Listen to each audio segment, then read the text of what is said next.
तर या तीनही बातम्या सविस्तर आपण या बुलेटिनमध्ये पाहणार आहोत। सुरुवात करूया ती म्हणजे हम हार जीत सक्सेस फेलियर में इतना उलझ गए कि जिंदगी जीना भूल गए। जिंदगी में अगर कुछ सबसे ज्यादा इम्पॉर्टंट है तो वो है खुद की जिंदगी।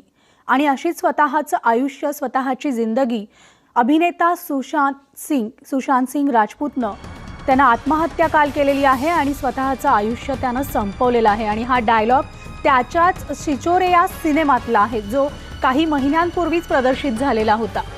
सुशांत सिंग राजपूतचा मृत्यू गळफास लागल्यानं झालेला आहे। तर सुशांत सिंगच्या शवविच्छेदन अहवालात हे समोर आले। सुशांतच्या मृतदेहाचं रात्री उशिरा शवविच्छेदन करण्यात आलंय। सुशांत सिंग राजपूतवर आज मुंबईमध्ये अंत्यसंस्कार केले जाणार आहेत। सुशांत सिंग राजपूतचं कुटुंबीय सुद्धा आता थोड्याच वेळात बिहारहून मुंबईमध्ये दाखल होणार आहे। पाटण्याहून त्याचे वडील आणि त्याचे 2 चुलत भाऊ आणि त्याचबरोबर इतर 2 कुटुंबीय सदस्य विमानतळाकडे रवाना झालेले आहेत आणि पुढच्या काही तासांमध्ये ते मुंबईमध्ये दाखल होणार आहेत। तर सुशांत सिंग राजपूतवर आज मुंबईमध्ये विलेपार्ले येथील स्मशानभूमीमध्ये अंत्यसंस्कार केले जाणार आहेत। सुशांत सिंग राजपूतचा आपण एक परिचय ग्राफिक्सच्या माध्यमातून नजर टाकूयात। जानेवारी 1986 साली पाटण्यामध्ये सुशांतचा जन्म झाला। तर 2008 साली एका मालिकेतून त्यानं टीव्ही जगतात पदार्पण केलं। किस देश में है मेरा दिल या मालिकेतून सुशांत सिंग राजपूतची या मालिका टीव्ही इंडस्ट्रीमध्ये एंट्री झाली। तर 2013 साली आलेला काय पोछे हा पहिला बॉलिवूड सिनेमा सुशांतनं केलेला आहे। मोठ्या पडद्यावर सुशांत या सिनेमातनं झळकलाय। त्यानंतर MS धोनी या चित्रपटातून त्याला सगळ्यात मोठी प्रसिद्धी मिळाली। तर 2019 साली आलेला छिछोरे हा त्याचा अखेरचा सिनेमा ठरलेला आहे। पण सुशांत घराघरामध्ये पोहोचला आणि एक वेगळी ओळख त्यानं निर्माण केली ती त्याच्या मालिकेमधनं। पवित्र रिश्ता या मालिकेमधून सुशांत सगळ्यांचा लाडका अभिनेता बनला। या लाडक्या अभिनेत्यानं 14 जून म्हणजे काल त्याच्या राहत्या घरी त्यानं आत्महत्या केली। 34व्या वर्षात त्यानं आपलं जीवन संपवलं। तर आमची प्रतिनिधी शिखा धारीवाल मुंबईहून आपल्यासोबत आहेत। थेट शिखाकडे आपण जाणार आहोत। शिखा, खरं तर कालच्या सुशांतच्या निधनाच्या बातमीमुळे नुसतंच टीव्ही आणि सिने इंडस्ट्री नाही तर संपूर्ण देशभरामध्ये एक धक्का बसलेला आहे। हळहळ व्यक्त होतीये त्याच्या या सुसाइड आत्महत्येमुळे। आज त्याचं कुटुंबीय त्याचं पार्थिव घेण्यासाठी त्याच्यावर अंत्यसंस्कार करण्यासाठी त्याचे वडील आणि भाऊ किती वाजेपर्यंत मुंबईत येणार आहेत, काय सविस्तर अपडेट्स आहे? आणि तुझी आणि सुशांतची सुद्धा इंटरव्ह्यू दरम्यान अनेकदा भेट झालेली असणार आहे। तर सुशांतने ज्या डिप्रेशनमध्ये येऊन मानसिक तणावाखाली येऊन ही आत्महत्या केली त्याच्याशी बोलताना कधी जाणवलं होतं का की सुशांत असं काही करू शकेल किंवा तो डिप्रेशनमध्ये आहे? जी बिल्कुल मनाली, सबसे पहले हम आपको बताना चाहेंगे कि 11:20 पे 20 मिनट की उनकी फ्लाइट मुंबई से पटना से टेक ऑफ होगी, जिसमें उनके पिताजी, चाचा और उनके परिवार के कुछ लोग पटना से मुंबई पहुंचेंगे। करीब 1:20 के आसपास मुंबई पहुंचेंगे और उसके बाद ही उनके अंतिम संस्कार की जो है वो तैयारी की जाएगी और तब तक पोस्टमार्टम रिपोर्ट भी आ जाएगी।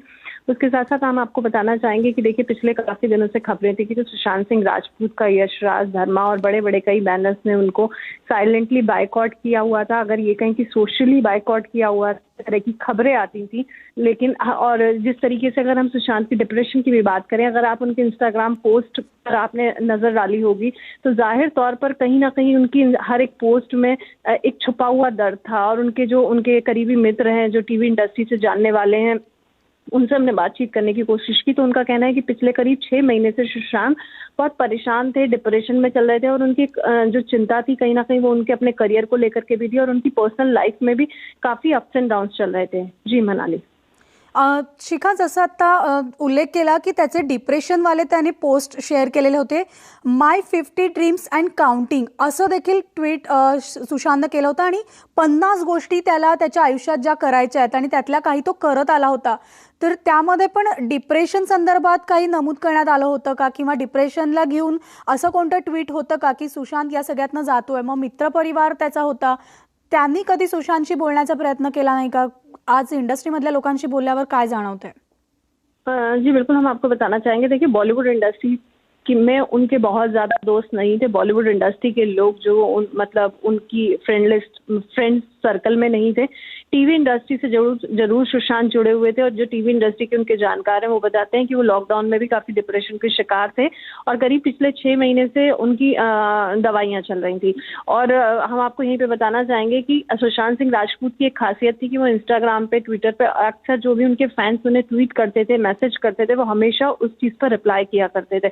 और ऐसा कई मर्तबा हुआ है, जब छिछोरे रिलीज हुई या उससे पहले उनकी फिल्में रिलीज हुई, उन्होंने लिटरली अपने फैंस से गुजारिश की कि उनकी मतलब ऐसे कई ट्वीट वायरल हो रहे हैं जहाँ पर स्क्रीनशॉट वायरल हो रहे हैं जिसमें सुशांत सिंह राजपूत अपने फैन से रिक्वेस्ट कर रहे हैं कि भाई आप मेरी फिल्म जरूर देखिएगा, अगर आपने मेरी फिल्म नहीं देखी तो, क्योंकि मेरे लिए मेरा गॉडफादर इंडस्ट्री में कोई और नहीं है, आपको मैंने ऑडियंस को ही अपना गॉडफादर समझा, अगर आप लोग मेरी फिल्में नहीं देखेंगे, मुझे नहीं सराहेंगे, तो ये लोग बॉलीवुड इंडस्ट्री वाले मुझे इंडस्ट्री से बाहर कर देंगे। और मनाली, हम आपको बताना चाहेंगे कि हमारी इनसाइडर जो रिपोर्ट्स हैं, और हमने जिस तरीके से इंडस्ट्री से बातचीत करने की कोशिश की, बॉलीवुड के लोग हालांकि जिस तरीके से इस वक्त सपोर्ट दिखा रहे हैं, अगर उन्होंने उस वक्त उन्हें वो सपोर्ट दिखाया होता, उनसे बातचीत की होती, तो शायद इतनी बड़ी घटना ना होती। क्योंकि कहीं ना कहीं सुशांत सिंह राजपूत इस बात को लेकर के बहुत परेशान थे कि उन्हें बड़े बैनर्स की फिल्में मिलनी बंद हो गई थी ऑलमोस्ट। उनके पास कोई बहुत ज्यादा बड़ी फिल्में नहीं थी। आखिरी फिल्म उनके पास मुकेश छाबरा की थी। उसके अलावा वो अपने काम को लेकर के भी परेशान थे। तो वहीं दूसरी तरफ उनका नाम हाल ही में रिया चक्रवर्ती से भी जोड़ा गया, और ऐसी खबरें थी कि वो डेट कर रहे हैं और जल्दी शादी करने वाले हैं। लेकिन जो उनके करीबी बताते हैं कि उनके पर्सनल और प्रोफेशनल दोनों ही लाइफ में, और कल उनके पिताजी ने भी बातचीत में कहा कि उनकी एक गर्लफ्रेंड थी जिनकी वजह से प्रॉब्लम हो रही थी। तो कहीं ना कहीं ये था कि जो उनके डिप्रेशन की वजह थी, पर्सनल और प्रोफेशनल दोनों ही वजह थी, जिसकी वजह से ये इतना बड़ा हादसा हुआ। जी बिल्कुल शिखा, धन्यवाद या सविस्तर माहितीसाठी। मात्र खरं तर प्रॉब्लेम्स जे आहेत, संकट जी आहेत ती प्रत्येकाच्या आयुष्यात येत असतात, चढ उतार हे होतच असतात। मात्र त्यासाठी आपलं आयुष्य आपण संपवणं हा त्यावरचा पर्याय किंवा मार्ग असू शकत नाही। याच सगळ्यांच्या लाडक्या अभिनेत्यानं वयाच्या अवघ्या 34व्या वर्षी आपलं जीवन संपवलेलं आहे, डिप्रेशन, मानसिक तणावाखाली येऊन। सुशांतनं अनेक सिनेमे अगदी कमी काळामध्ये केलेले आहेत। त्याची जर सिने कारकीर्द पाहिली तर खूप कमी काळामध्ये त्याला मोठ्या बॅनरचे सिनेमे अगदी सुरुवातीलाच मिळाले, आणि त्याच्या अभिनयाची सगळ्या प्रेक्षकांकडनं प्रशंसा सुद्धा झालेली आहे। नुसतं प्रेक्षकांकडनं नाही तर सिने कलाकारांनी सुद्धा त्याची अत्यंत त्याच्या अभिनयाची कौतुक आणि प्रशंसा केलेली आहे। सुशांत सिंह राजपूतचे चित्रपटातले काही डायलॉग्स आहेत ते खूप गाजलेले आहेत। खरं तर हे डायलॉग्स सुशांतच्या रिअल लाईफमधले आहेत, सिनेमांमधले डायलॉग आहेत, पण मात्र या घटनेला घेऊन त्याचा जर संदर्भ जोडला तर कुठेतरी ते डायलॉग जे आहेत ते आपल्याला काहीतरी वेगळंच सुचवतात। चिचोरे सिनेमातला सुद्धा त्याचा एक डायलॉग आहे, पाहूयात आपण। जो सुशांत सिनेमामधल्या आपल्या मुलाला म्हणत होता की आपली कोशिश, आपले प्रयत्न आपला रिझल्ट ठरवत असतो। आणखी थोडे प्रयत्न त्याने त्याच्या डिप्रेशनवर किंवा मानसिक तणावावर जर केले असते तर सुशांत आज नक्कीच आपल्यात असता। सुशांत सिंह राजपूतचे शेवटचे काही तास हे नेमके कसे होते, आपण ग्राफिक्सच्या माध्यमातून त्यावर नजर टाकूयात। सकाळी 6:30 वाजता सुशांत उठला होता। त्यानंतर 9 वाजता त्याला डाळिंबाचा रस देण्यात आला। त्यानं डाळिंबाचा ज्यूस हवा असं म्हटलं आणि तो त्यानं घेतला। त्यानंतर तो प्यायला देखील, आणि 9 वाजता सुशांतनं त्याच्या बहिणीशी गप्पा सुद्धा मारल्या।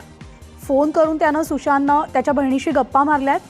त्यानंतर अभिनयाची कारकीर्द ज्याच्याबरोबर सुरू झाली त्या महेश शेट्टीशी सुद्धा त्यानं फोनवर संवाद साधलाय। हे दोघं खरं तर एकता कपूरच्या किस देश में होगा मेरा दिल या मालिकेत एकत्र होते, आणि दोघं एकमेकांचे खूप चांगले मित्रही होते। आणि सुशांतनं त्याचा शेवटचा कॉल हा त्यालाच केला होता। त्यानंतर तो खोलीत गेला आणि आतून त्यानं स्वतःला लॉक करून घेतलं। सकाळी 10 वाजता जेवणाबद्दल त्याला विचारायला त्याचा सर्वंट तिथं गेला आणि सुशांतनं त्याला प्रतिसाद दिला नाही। त्यानंतर पुन्हा 2-3 तासांनी मॅनेजरनं सुशांतच्या बहिणीला फोन केला। बहीण आल्यावर कुलूप उघडणाऱ्या माणसाला बोलवलं आणि दरवाजा उघडण्यात आला, आणि त्यानंतर सुशांतचा लटकलेला मृतदेह समोर दिसला।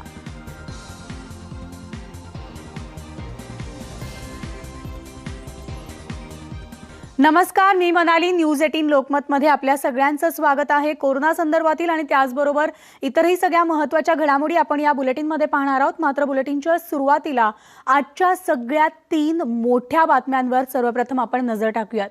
पहिली बातमी आहे ती म्हणजे बॉलिवूडचा स्टार सुशांत सिंग राजपूत यानं काल मुंबईमध्ये आत्महत्या केली आहे. तर या घटनेमुळे संपूर्ण बॉलिवूड राजकारणी आणि त्याच्या चाहत्या वर्गाला मोठा धक्का बसलेला आहे. तर आज मुंबईमध्ये सुशांतवर अंत्यसंस्कार होणार आहेत आणि त्यासाठी त्याचे वडील के सिंग आणि पाटणा इथला त्याचा चुलत भाऊ तसंच सुपौल इथला भाजपचे आमदार नीरज कुमार बाबुल यांच्यासह कुटुंबातील अन्य 2 सदस्य मुंबईमध्ये आज येणार आहेत. पुढच्या काही तासानंतर ते मुंबईमध्ये पाटण्याहून दाखल होतील. तर यावर आपली दिवसभर नजर असणार आहे. तसंच आजची दुसरी अत्यंत महत्त्वाची बातमी आहे ती म्हणजे अत्यावश्यक सेवेतील कर्मचाऱ्यांसाठी मुंबईमध्ये आजपासून लोकल सेवेला सुरुवात झालेली आहे. ओळखपत्र तपासूनच रेल्वे स्थानकांवर प्रवेश देण्यात येत असून तिसरी महत्त्वाची बातमी आहे, राज्यात लॉकडाऊन काळात 1,29,000 गुन्हे दाखल झालेले आहेत आणि तब्बल 7,45,00,000 दंड वसूल केल्याची माहिती गृहमंत्री अनिल देशमुख यांनी दिली आहे.